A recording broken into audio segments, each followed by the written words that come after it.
شروع اللہ کا نام لے کر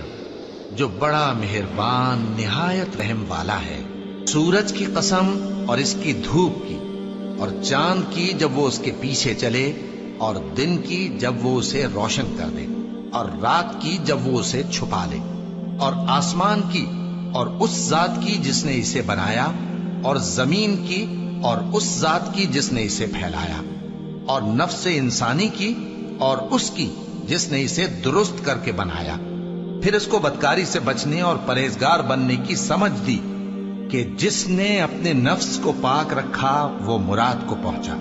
اور جس نے اسے خاک میں ملایا وہ نامراد رہا۔ قوم سمود نے اپنی سرکشی کے سبب پیغمبر کو جھٹلایا۔ جب ان میں سے ایک نہایت بدبخت اٹھا تو اللہ کے پیغمبر صالح نے ان سے کہا کہ اللہ کی اونٹنی اور اس کے پانی پینے کی باری سے خبردار رہو، مگر